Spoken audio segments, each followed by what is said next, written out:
परमात्मा ने हम सबको यह मनुष्य जन्म दिया है और मनुष्य जन्म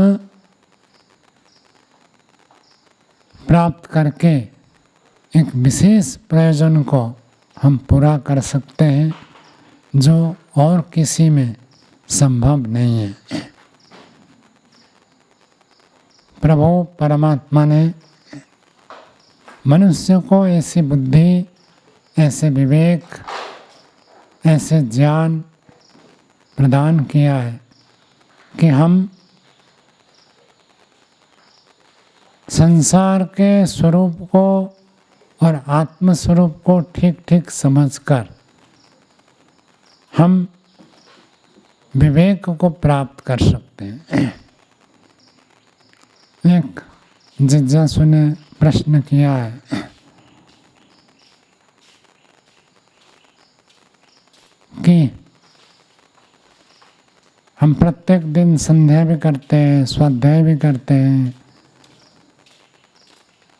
और यज्ञ भी करते हैं, फिर भी शरीर को ही मैं ऐसा भाव बना रहता है।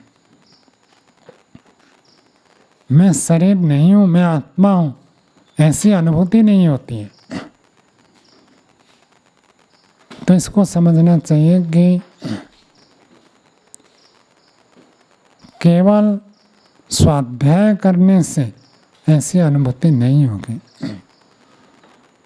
ऋषियों ने कहा है आगम कालेन, स्वाध्याय कालेन, प्रवचन कालेन, व्यवहार कालेन च इति चतुर्भि प्रकारेर विद्या उपयुक्ता भवति।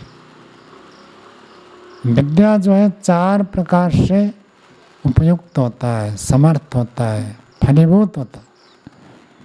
तो विद्या को सफल बनाने के लिए जब हम स्वाध्याय करते हैं, ये तो एक ही भाग है, अर्थात यदि शास्त्रों को पढ़ते हैं अथवा कोई आध्यात्मिक ग्रंथ को स्वयं अध्ययन करते हैं अथवा प्रवचन सुनते हैं, ये तो एक भाग हुआ। ऐसे यदि करते रहें तो आत्मा की अनुभूति हो जाएगी? नहीं, कभी नहीं होगी। तो परमपिता परमात्मा ने ये जो दिव्य सामर्थ्य मनुष्य को प्रदान किया है, वो सामर्थ्य कैसे हम प्रकटीभूत करें, अभिव्यक्त करें, प्रयोग करें, उसके लिए बताया।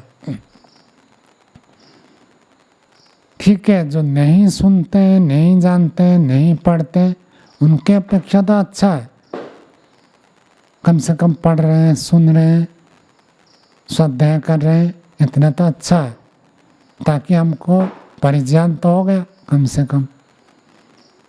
लेकिन इतने मात्र से काम नहीं चलेगा। जो हमने पढ़ा है, स्वामी विवेकानंद जी कहा करते हैं, पढ़ने से केवल आपको 10% ज्ञान होगा। सुना, पढ़ा, स्वाध्याय किया, इससे केवल 10% ज्ञान होगा। फिर आप जब विचार करेंगे, मनन करेंगे, जो मैंने पढ़ा वो ठीक है, गलत है, कैसे है, उसको पक्ष प्रतिपक्ष करके विचार करते हैं, उसको कहते हैं मनन। मनन करेंगे तो 20% होगा। कितने हो गए कुल? 30 हो गए। सुनने से 10 और उसके बाद मनन करेंगे तो 20, कुल 30% हो गए। यहाँ तक भी काम नहीं चलेगा। सांख्य दर्शन का सूत्र आया है, सूत्र तभी याद नहीं है ना। सुनने मात्र से नहीं होता। दिंग मूढ़वत अपरोक्षादृते भी है। इनका वो आया नहीं ना, इसलिए इनके हिसाब से कह रहा हूँ। संख्या पढ़ते हैं ना हम कि विवेक केवल आप सुन लिया तो इतने मात्र से विवेक हो जाएगा, ऐसी बात नहीं है। उसी प्रकरण में बताया, मांग मात्रम न तो तत्वम चित्त स्थिते। तो केवल वाणी से सुन लिया इतने मात्र से नहीं होगा। उपनिषदकार भी कह देते, न आत्मा प्रवचन न लभ्या न मेधया न बहुना श्रुतेन। बहुत सुन लिया, बहुत पढ़ लिया, इससे आत्मबोध हो जाएगा? नहीं, उसको मनन करना पड़ेगा, विचार करना पड़ेगा, पक्ष प्रतिपक्ष लेना पड़ेगा। शास्त्र कहता है मैं आत्मा हूँ, शरीर नहीं हूँ, मुझे लगता है मैं शरीर हूँ। क्यों ऐसे लगता है? वास्तव में मैं शरीर हूँ या नहीं हूँ? क्योंकि शरीर के माध्यम से ही सब अनुभूतियाँ होती हैं। शरीर के आधार पर ज्ञान का प्रादुर्भाव होता है, शरीर के आधार पर सुख दुख होता है, शरीर के आधार पर मैं चेष्टा करता हूँ, तो मैं शरीर से अलग कैसा हूँ? लगता अलग, शास्त्र में अलग लिखा है। इन दोनों को जो तुलना करके देखना है, इसको कहते हैं मनन। हम मनन करते करते करते, विचार करते करते आगे पहुँचते हैं, तो फिर निर्णय करते हैं कि नहीं, मैं ऐसा ही हूँ जैसे ऋषियों ने कहा, मैं आत्मा हूँ, मैं शरीर नहीं हूँ। इसको निर्णय के स्तर तक पहुँचाना बहुत कठिन कार्य, वर्षों लग जाते हैं। निधिध्यासन करते करते करते अंत में ऐसे निश्चय निकलता है कि नहीं, मैं आत्मा ही हूँ। ये भी अभी ज्ञान, ये भी अभी केवल शाब्दिक स्तर पर है। निधिध्यासन में जो करते हैं वो भी शाब्दिक स्तर पर ही होता है, लेकिन वहाँ तक भी निश्चय कर लेना एक बड़ी बात है। सुनना, पढ़ना, उसके बाद विचार करना, फिर निर्णय निकालना कि मैं आत्मा हूँ, शरीर नहीं हूँ। तर्क से, प्रमाण से कसकर देखना, जीवन को सब तुलना करके देखना, फिर निर्णय करना कि मैं आत्मा हूँ। निधिध्यासन के बाद कुछ अच्छी स्थिति बनती है। शाब्दिक जो व्यक्ति जितना अधिक शास्त्रों को स्वाध्याय करता है और गहराई से मनन करता है, वो उतने अच्छे स्तर पर निधिध्यासन कर सकता है। निधिध्यासन हो जाए तो आपको एक सपोर्ट मिल जाता है। जैसे कोई व्यक्ति रोज गुस्सा करता है, अब निर्णय करेगा गुस्सा करना बहुत हानिकारक है, मेरा सर्वनाश हो जाएगा, और आज तक क्या क्या सर्वनाश हुआ सबको विचार करके निर्णय करेगा, कल से गुस्सा नहीं करूँगा। ये जो तैयारी है, ये आगे जब परिस्थिति आएगा उसको रोकेगा। ऐसे ही जब निर्णय करते कि मैं आत्मा हूँ, शरीर नहीं हूँ, तो एक बड़ी उपलब्धि हो जाती है, निश्चय हो गया। फिर उसको व्यवहार में प्रयोग करना है। शुरू में तो व्यवहार में प्रयोग करना कठिन होता है, लेकिन यदि इस प्रक्रिया में कोई जाता है, श्रवण, मनन, निधिध्यासन, और रोज रोज रोज रोज उस विषय में करे, तो फिर व्यवहार में कुछ कुछ समय अनुभव होगा। गुरुजन पढ़ाते समय ये कहते थे, चलते समय ये सोचो कि मैं चल नहीं रहा हूँ, मैं शरीर को चला रहा हूँ। खाते समय ये सोचो मैं खा नहीं रहा हूँ, मैं शरीर को खिला रहा हूँ। तो ऐसे सब क्रियाओं को आत्मा और शरीर से पृथक करके अभ्यास करना पड़ेगा। ये व्यवहार काल है। कभी व्यवहार काल में कभी 5 मिनट के लिए होगा, कभी 10 मिनट होगा, कभी दिन भर भूल जाएंगे, कभी कई सप्ताह तक, महीने तक भूल जाएंगे, फिर करना। तो ऐसे करते करते कुछ स्थिति ऐसे बनेंगी कि व्यक्ति चाहे तो अनुभव कर सकता कि मैं आत्मा हूँ, शरीर नहीं हूँ। जो व्यक्ति जितना अधिक मनन और निधिध्यासन किया, व्यवहार में उसको उतना ही अधिक लाभ होता है, सफलता मिलती है, सहायता मिलती है। नहीं तो व्यवहार में कहने के लिए तो व्यक्ति कह देगा मैं आत्मा हूँ, शरीर नहीं हूँ, लेकिन अनुभूति नहीं होगी। अनुभूति के लिए तो ये सब प्रक्रिया करनी पड़ती है, तभी जाकर अनुभूति होती है। योग दर्शन में अविद्या को 4 भाग करके बताया। अनित्य पदार्थ को नित्य मानना यह अविद्या है। अपवित्र व्यवहार और अपवित्र विचार को पवित्र मानना यह अविद्या का दूसरा भाग है। दुख को सुख मानना यह अविद्या का तीसरा भाग है। और चौथा बताया था अनात्म का आत्म मानना, जो मैं नहीं हूँ उसको मैं मान लेना, यह अविद्या है। और सबसे बड़ी अविद्या यदि कुछ कहे तो वो है यदि मैं आत्मा समझने तो अपने आप अनित्य को नित्य मानना हट ही जाएगा। आत्मा नित्य है, यानी शरीर, धन संपत्ति, पुत्र परिवार और मान सम्मान, पद प्रतिष्ठा, ये सब अनित्य है। इन्हीं को जब मैं मानता है तब नित्य मानता है, ये हमेशा मेरे साथ रहेगा सोचता है। जब इनको मानेगा कि ये तो मैं नहीं हूँ, तो जब मैं नहीं हूँ उसके प्रति चिंता होगी नहीं। व्यवहार के लिए सब करेगा, उसमें कोई व्यवहार में कोई समस्या नहीं आएगी। लेकिन जब आत्मबोध हो जाता है तो अनित्य को अनित्य मानना उसको सरल हो जाता है, नित्य को नित्य मानना सरल हो जाता है। ऐसे ही जब शरीर से पृथक मानता है, शरीर को जो पवित्र सुंदर मानकर व्यक्ति आकर्षित होता है, वो आकर्षण तो शरीर को आत्मा मानने के कारण से हो रहा था। जब आत्मा का शुद्ध स्वरूप होगा, मैं आत्मा हूँ, शरीर नहीं हूँ, तो शरीर के प्रति भी आकर्षण समाप्त होगा, वो अविद्या भी खत्म हो गई। ऐसे ही जब आत्मा है, आत्मा का शुद्ध स्वरूप है, उसमें सांसारिक वस्तुओं के भोग करने से, त्याग करने से, सुख दुख होने से आत्मा में कोई परिवर्तन नहीं होता है। क्या कहता है उसको? सांख्य दर्शन। आत्मा में कोई परिवर्तन नहीं होता है। कौन सा शब्द आया उसके लिए? कोई चेंज नहीं होता है, परिणाम नहीं होता है, असंग। इनको सांख्य दर्शन की बातें तो याद रहती हैं, और व्याकरण की बात कहें तो भूल जाते हैं। सुबह का प्रवचन कुछ याद नहीं रहता है, उस दिन अपरोक्षानुमति बताया। 2 दिन के बाद मैंने पूछा कि अपरोक्षानुमति शब्द सुना है? तो कहा कुछ सुना सुना जैसा लगता है। मैंने उस दिन आधा घंटे की चर्चा हुई, मैंने इनका गायब, क्योंकि वो व्यक्ति उसी रात से सुनता है ना, कि तो मेरा काम का नहीं है। हम पढ़ते समय क्योंकि अगले दिन नहीं सुनाएंगे तो पाठ नहीं होगा, तो उसको सोचता है कि मेरा काम कहाँ है। तो इसलिए ग्रहण नहीं होता है। और गुरु जी के साथ ही पढ़ते थे, तो कभी कभी गुरु जी को बताया था, वो सब बात ही याद है। कुछ लोग ऐसे होते हैं जिनको साहित्य में बड़ी रुचि होती है और गणित में कम रुचि होती है। तो ऐसे में जो गणित में रुचि होता है वही व्याकरण पढ़ता है। व्याकरण बिल्कुल गणित जैसे ही कैलकुलेशन होता है, संबंध होता है। तो उसको कहते हैं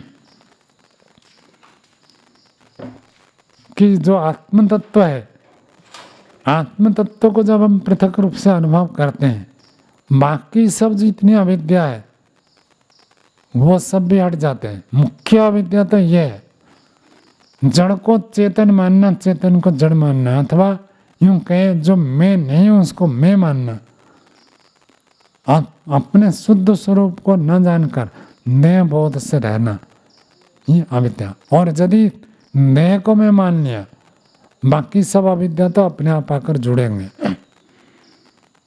तो देह मानेंगे तो देह के साथ सारे संबंध रहेंगे, तो अनित्य संबंध को भी नित्य माना, क्योंकि देह के आधार पर चल। देह के लिए तो सब कुछ चाहिए, जो चाहिए वो देह के लिए है, और जो आत्मा के लिए कुछ नहीं चाहिए।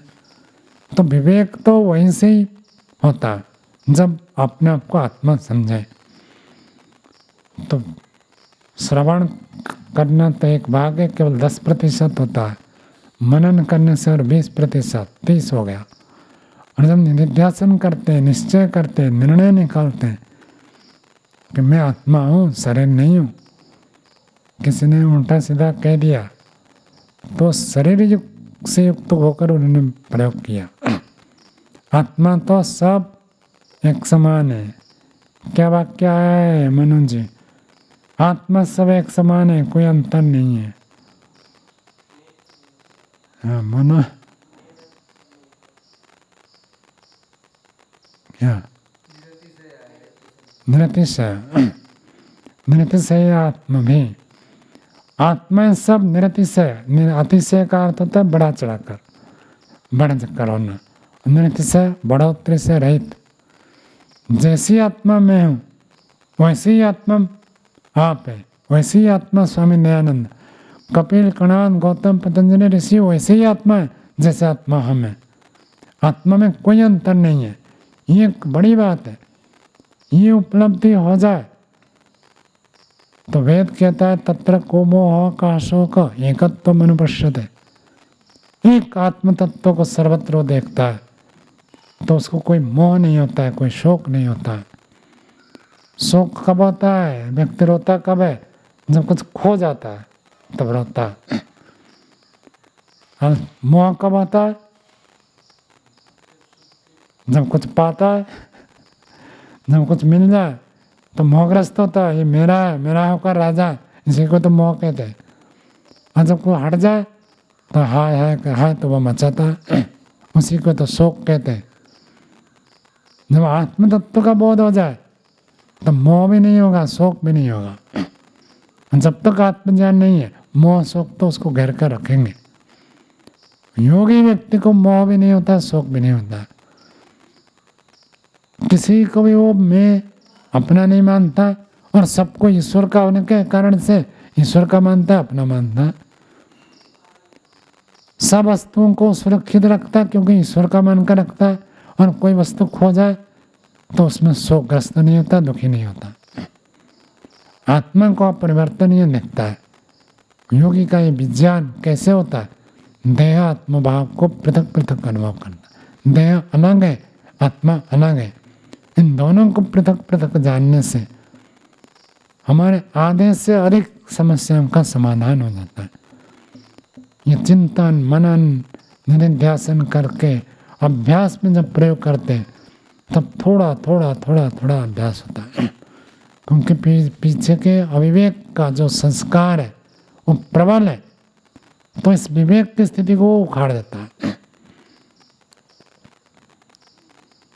तो इसलिए कहते हैं बिना जब तक अपरोक्ष अनुभूति नहीं होती है तब तक ये हटता नहीं है। सांख्य का सूत्र है न अपरोक्षात् ऋते। जब तक उसको आत्मज्ञान का प्रत्यक्ष नहीं होता है, मैं की अनुभूति नहीं होती, समाधि साक्षात्कार नहीं होता, तब तक वो उसको बोध नहीं होता। कैसे? दिग्मूढ़वत्, दिशाओं की भ्रांति जैसे हो जाती है। अब मान लीजिए मैंने कमरे के दरवाज़ा पूर्व दिशा की ओर है। अब यहाँ से हम गए और कहीं घूम घूम कर गए, किसी के घर में हमने उनको ठहरा दिया और पहुँचते पहुँचते रात हो गई थी, तो लगेगा ये जो दरवाज़ा है ये पूर्व दिशा की ओर है, क्योंकि यह आदत बनी हुई है। जब तक सूर्योदय न हो जाए तब तक भ्रांति बनी रहती है। सूर्योदय को देखने से भ्रांति हट जाती है। ऐसे ही जब अपरोक्ष अनुभूति हो जाती है तब तक आत्मज्ञान बोध हो जाता है। उससे पहले ये बनाए रहता है। तो कैसे वो अपरोक्ष अनुभूति होती है? एक तो बताया श्रवण, मनन, निधिध्यासन, साक्षात्कार की पद्धति में जाना पड़ेगा। दूसरी बात योग दर्शनकार ने कहा तज्जपस तदर्थ भावनम तथा प्रत्येक चेतनाधिगमोपि अंतराय अभावश्च। तथा प्रत्येक चेतनाधिगम, प्रत्येक चेतना की जो अधिगम, प्रत्येक चेतना की जो प्राप्ति होती है वो कैसे होती है? कहते तज्जपस तदर्थ भावनम, ईश्वर के नाम का जप करेंगे और उसके अर्थ का चिंतन करेंगे। जप करना जीवन के लिए बड़ा आवश्यक है। जिसके चित्त में संस्कार अच्छे हैं वो जप कर सकते हैं। पाप के कलुषित हृदय वाले जो होते हैं उनको उपासना में मन लगेगा ही नहीं, रुचि होगी ही नहीं, बैठेंगे नहीं। जप करना तो फालतू लगेगा। तो जब ईश्वर के मुख्य नाम ओम का अथवा गायत्री का अथवा अन्य किसी मंत्र का हम बार बार जप करते हैं, ये अविद्या अर्थात देह को मैं मानना, ये भाव धीरे धीरे धीरे धीरे धीरे धीरे हटता है। इसी को कहा तथा प्रत्येक चेतना निगम, प्रत्येक चेतना आत्मस्वरूप आंतरिक चैतन्य स्वरूप की अनुभूति तब होती है, और जो बाधक है वो सब हटते हैं। केवल व्यक्ति श्रवण मनन निधिध्यासन करे तो मैं आत्मा हूँ यह अनुभूति होने में सहायक है, लेकिन इतना ये जैसे आवश्यक, ये व्यवहार काल में कभी बैठकर हमको मनन करना पड़ता है, निधिध्यासन करना पड़ता है, लेकिन उपासना काल में बैठकर ईश्वर का नाम का स्मरण करना, जप करना, ये भी एक आवश्यक तत्व है आत्मबोध को। क्योंकि बिना ईश्वर की उपासना के ये जो अविवेक जड़ जमा कर बैठा है वो हिलता भी नहीं है। ऐसे जड़ जमा कर बैठा, मैं इनको बता रहा था रास्ते में जाते तो एक पेड़ ऐसे है वो मिट्टी सब धस चुके हैं, लेकिन पेड़ का जड़ जो है केवल जड़ ही दिख रहा है, जमीन के ऊपर जड़ दिख रहा है, और लेकिन वो मिट्टी को पकड़ कर खड़ा है। आपको ध्यान होगा रास्ते में एक पेड़ आता है तो ऐसे खड़ा है, जमीन से लगभग 1.5 फीट ऊंचा है, ज़्यादा ही होगा, जड़ उसके मिट्टी सब धल चुके हैं, जड़ इतना मजबूत है वो गिरता ही नहीं। तो ऐसे अविवेक भी हमारे अंदर जड़ जमा कर बैठा है। श्रवण मनन निधिध्यासन में आवश्यक है, साथ में ईश्वर की उपासना जप करना में आवश्यक है। दोनों करते हैं, फिर व्यवहार काल में थोड़ा थोड़ा प्रयोग करते हैं, मैं आत्मा हूँ, शरीर नहीं हूँ, शरीर को मैं चला रहा हूँ, शरीर को मैं खिला रहा हूँ, पिला रहा हूँ, दिखा रहा हूँ। ऐसे अभ्यास करने से हमको आत्मज्ञान होता है। एक दिन में किसी को भी नहीं होगा, लंबा अभ्यास करना पड़ेगा। सातों दीर्घ काल निरंतरीय सत्कार सवित लंबे काल तक करना पड़ेगा, रोज रोज करना पड़ेगा और श्रद्धा से करना पड़ेगा, तब इसकी सफलता मिलती है। तो आज वाणी को ये विराम देते हैं। ओम शांति।